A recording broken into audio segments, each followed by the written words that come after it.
మరో mid day breaking చూస్తున్నాం. CM చంద్రబాబుపై మాజీ సీఎం జగన్ సంచలన వ్యాఖ్యలు చేశారు. సీఎం సొంత నియోజకవర్గంలో రైతులకు ఎరువులు ఇవ్వలేకపోయారని చంద్రబాబు ఎక్కడైనా దూకి చావాలి అని సంచలన వ్యాఖ్యలు చేశారు. వ్యవసాయ శాఖ మంత్రి సొంత నియోజకవర్గంలో కూడా పరిస్థితి ఇలాగే ఉందన్నారు. వారిద్దరూ ఎక్కడైనా దూకి చావన్నట్టు మండిపడ్డారు. ఇంకా ఆయన ఏమన్నారో చూద్దాం.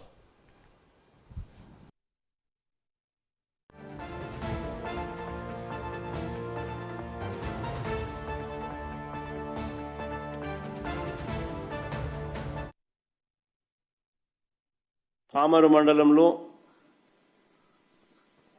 మండలంలో కురమద్దాలిలో పరిస్థితి అది. సత్యసాయి జిల్లా సోమందపల్లిలో పిఎస్సి వద్ద పరిస్థితి ఇది. దేశంతో కంపేర్ చేస్తే రాష్ట్ర ఎకానమీ తిరోగమనంలో ఉంది. ప్రజలకు అందుబాటులో ఉండాల్సిన ఏ ప్రభుత్వమైనా ప్రజలకు తన కనీస ధర్మంగా అందుబాటులో ఉంచాల్సిన విద్య, వైద్యం, వ్యవసాయం ఈరోజు ప్రైవేట్ వ్యక్తుల దోపిడీకి ఈరోజు మన కళ్ళ ఎదుటే గురవుతా ఉన్నాయి. ఇవన్నీ ఒక రాష్ట్ర ప్రభుత్వం కనీస బాధ్యతలు ఇవన్నీ.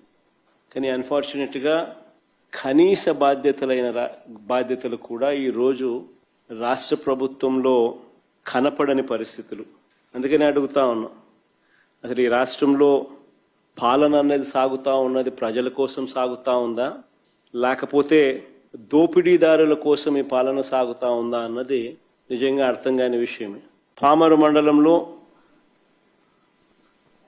మండలంలో కురమద్దాలిలో పరిస్థితి అది. సత్యసాయి జిల్లా సోమందపల్లిలో పిఎస్సి వద్ద పరిస్థితి ఇది. అన్నమయ్య జిల్లా మదనపల్లెలో క్యూ లైన్లో పరిస్థితి ఇది. చిత్తూరు జిల్లా కుప్పం సొంత నియోజకవర్గం, చంద్రబాబు నాయుడు సొంత నియోజకవర్గంలో పరిస్థితి అది. ఏడన్నా దుంకి సావచ్చు చంద్రబాబు నాయుడు. కనీసం కుప్పంలో కూడా కనీసం ఆయన సొంత కాన్స్టిట్యున్సీ రైతుల పరిస్థితి అట్టుందనంటే. ఇది వ్యవసాయ శాఖ మంత్రి కాన్స్టిట్యున్సీ. శ్రీకాకుళం జిల్లా మంత్రి అచ్చెన్నాయుడు నియోజకవర్గం టెక్కలిలో పరిస్థితి అది. క్యూ లైన్లలో ఇద్దరు ఏదైనా బాయోగి ఏదైనా చూసుకొని దుంకుతే బెటర్. వెళ్ళిన యూరియా అంతా కూడా, ఎరువులన్నీ కూడా టీడీపీ నాయకులు దారి మళ్లించి అధిక ధరలకు అమ్ముకుంటా ఉన్న పరిస్థితి. మరోవైపు వీరు అధికంగా కేటాయించిన ఎరువులు, ప్రైవేట్కి ఏదైతే వీళ్ళు అధికంగా కేటాయించిన ఎరువులు ఏదైతే ఉన్నాయో వాళ్ళు దాన్ని బ్లాక్ చేసి బస్తా ఏకంగా 267 రూపాయలు బస్తా యూరియా ఉంటే దానికన్నా 200 రూపాయలు అధికంగా, 250 రూపాయలు అధికంగా దాన్ని బ్లాక్ చేసి స్కేర్సిటీ క్రియేట్ చేసి బ్లాక్లో అమ్ముతా ఉన్న పరిస్థితి.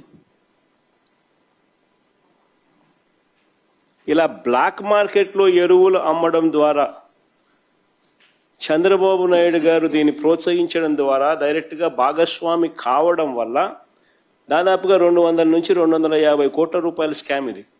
రైతులను పీడించి స్కాములు చేసి కింద నుంచి పైదాకా అందరూ పంచుకున్నారు. వెళ్ళిన యూరియా అంతా కూడా